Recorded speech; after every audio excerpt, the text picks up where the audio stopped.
We all think we know the story of the first two brothers born into a silent world. We've been told it's a simple tale of jealousy, a flickering candle of envy that ended in a field of red. But what if the blood crying out from the soil wasn't just about a murder? What if it was about a specific kind of silence that modern man has forgotten how to hear? You see, the tragedy of Cain wasn't born in the moment he struck his brother. It began much earlier, in the quiet spaces of a ritual that felt more like a burden than a blessing. We focus on the crime, but we miss the conversation that happened right before the sky fell. Because there is a terrifying detail hidden in the Hebrew text that most translations are too afraid to show you. And it reveals that the first murderer wasn't just angry at God. He was trapped in a loop he couldn't escape. But the most chilling part of the story isn't the death of Abel. It's what Cain said right before he walked into that field, and the reason why God chose to remain silent. The truth is, Cain didn't just lose a brother that day. He lost a version of himself that we are all still searching for. And that is where the real mystery begins. Because when you look closer at the sacrifice, you realize that the fruit of the ground wasn't the problem. It was the hand that held it. But there's something even more haunting buried in the dust of that first family. Something that suggests Abel knew exactly what was coming. And he let it happen. But why? To understand why the first murder happened, you have to look at the atmosphere of the world before the strike. Adam and Eve had been exiled into a land that no longer whispered their names. It only demanded their sweat. In this world of scarcity, the two brothers grew up representing two different ways of surviving the silence of God. Abel chose the path of the shepherd, a life of watching, waiting, and dependency. Cain, the firstborn, chose the path of the tiller, a life of control, of forcing the ground to obey him. Then came the day of the offering, the moment that fractured history. Most people think God rejected Cain's offering because it was just vegetables. But the text implies something much more personal. Cain brought of the fruit, while Abel brought the fat portions of the firstborn. Abel gave his best, Cain gave his leftovers. When God looked with favor on Abel, but not on Cain, the world didn't go dark. It stayed exactly the same, and that was the problem. Cain's face fell, and in that moment, the Creator did something unexpected. He stepped into the resentment. God asked him a question that echoes through every human heart today. Why is your face downcast? God warned him that sin was crouching at his door like a wild beast, hungry for his soul. But Cain didn't answer God. Not a single word. He turned away from the voice of the universe and turned toward his brother. In the original Hebrew, there is a sudden, haunting break in the sentence right here. The text says, "And Cain said to Abel," and then it goes blank. The words he spoke were deleted from the record, as if the earth itself refused to remember them. But what Cain actually said in that field wasn't a threat. It was an invitation to a place where no one could hear them scream.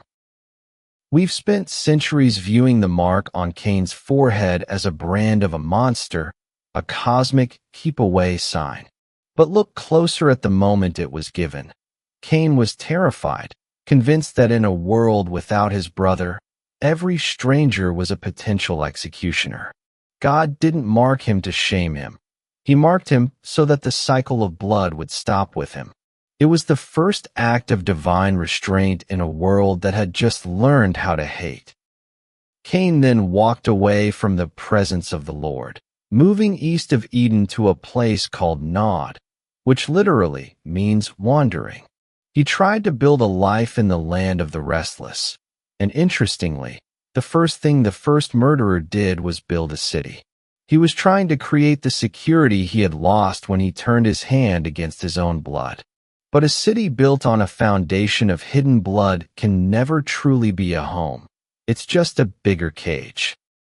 While Cain was building walls of stone, The line of Adam was about to give birth to a different kind of legacy. The Bible mentions a third son, Seth, whose name means appointed or compensation. And the text tells us that it was during Seth's time that people began to call upon the name of the Lord. This is the hidden contrast. Cain tried to survive by building a fortress. Seth's line tried to survive by building an altar. Cain's descendants became masters of the world. They invented music, metalworking, and weapons. They became brilliant, powerful, and technologically advanced, but they were still wandering in their hearts. Because no matter how much we build or how loud we play our music, the silence of the soil remains.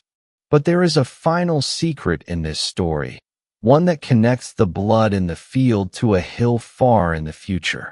The blood of Abel cried out for vengeance, but there was another blood coming that would speak a better word. For thousands of years, the story of Cain and Abel was a closed loop of tragedy, a cycle of envy and iron. It told us that the ground is hungry, that blood demands blood, and that the mark of a killer is the only way to survive. But the writer of Hebrews in the New Testament drops a bombshell that changes the entire geometry of the field. He says that we have come to a new covenant, and to a sprinkled blood that speaks a better word than the blood of Abel. Think about that. Abel's blood spoke from the ground, and its word was justice. It cried out for a reckoning. But this better blood speaks a different word entirely. While Abel's death revealed the darkness of a brother's hate, a later death on a Roman cross revealed the depth of a brother's love. Cain asked, "Am I my brother's keeper?" And the answer from the cross was, "I am more than your keeper. I am your ransom." The story of Cain and Abel isn't just a warning about the evil we are capable of. It's a mirror that shows us our own wandering, our own cities of stone, and our own silent altars. But it also points to the end of the wandering. You don't have to carry the mark of your mistakes as a shield anymore. The ground is no longer cursed for those who hear the better word. So, when you feel the silence of God, remember that He has already spoken through the blood of the one who let himself be struck. The field is no longer a place of murder. It is a place of planting. And the conversation that Cain cut short is finally being finished in you. The silence is over. It's time to come home.